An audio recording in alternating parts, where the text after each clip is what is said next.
పిత పుత్ర పవిత్రాత్మ నామమున ఆమేన్. జ్ఞానవాణిని వీక్షిస్తున్న వారందరికీ శుభోదయం.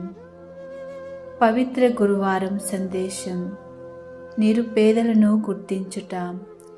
ఈ పవిత్ర గురువారం రోజున సేవ మరియు ప్రేమ అనే 2 సందేశములను ధ్యానించమని తల్లి శ్రీ సభ తెలియజేస్తుంది.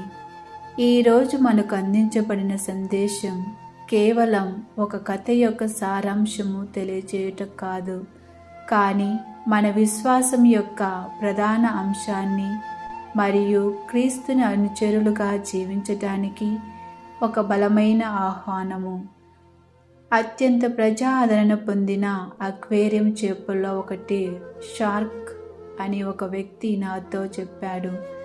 అతను ఇలా వివరించాడు: మీరు ఒక చిన్న సొరచేపను పట్టుకొని దానిని నిర్బంధిస్తే అది అక్వేరియంకు తగ్గట్టుగా ఆ సొరచేప తనను తాను తగ్గించుకుంటుంది. కానీ వాటిని సముద్రంలో వదిలిపెట్టినప్పుడు అవి వాటి సాధారణ పొడవు 8 అడుగుల వరకు పెరుగుతాయి.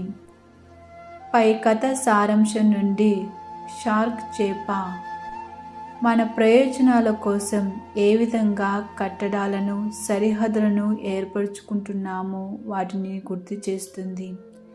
అక్వేరియంకు మాత్రమే పరిమితమైన షార్క్ లాగా మనం కూడా స్వార్థపూరిత ఆందోళన వలలో చిక్కుకున్నప్పుడు మన పెరుగుదల మరియు సామర్థ్యాన్ని పరిమితం చేయవచ్చు. ఈ పరిమితుల నుండి విముక్తి పొందేందుకు మానవ అవసరాలు మరియు శ్రమల విస్తారమైన సముద్రంలోనికి ప్రవేశించటానికి మన విశ్వాసము ఒక సవాలుగా ఉపయోగపడుతుంది. యేసు తన శిష్యుల పాదాలను కడుగుట ద్వారా సేవాభావాన్ని నెలకొల్పారు. ఈ గొప్ప సేవా కార్యంతో యేసు ఒక సేవకుని యొక్క వినయాన్ని ప్రదర్శించడమే కాకుండా ప్రేమ, కరుణ మరియు కాలానుగుణమైన పాఠాన్ని కూడా అందించారు. నిజమైన శిశుతత్వం అనేది స్వీకరించడం మాత్రమే కాకుండా ఇవ్వటం, సేవ పొందటమే కాకుండా ఇతరులకు సేవ చేయాలని ఆయన మాటలు ఇప్పటికీ ప్రతిధ్వనిస్తున్నాయి. మదర్ తెరీసా గారు ఇలా పలుకుచున్నారు: నిరుపేదలను గుర్తించండి అనేది ఆవశ్యకత మరియు ఉద్దేశంతో ప్రతిధ్వనిస్తుంది.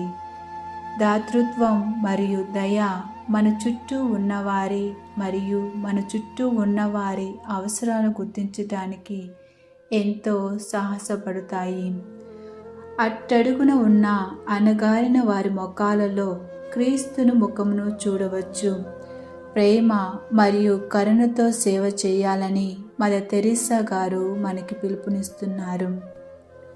అయినప్పటికీ సేవా మార్గము ఎల్లప్పుడూ అంత సులభము కాదు. మన సుఖమైన జీవితం నుండి బయటకు రావాలి.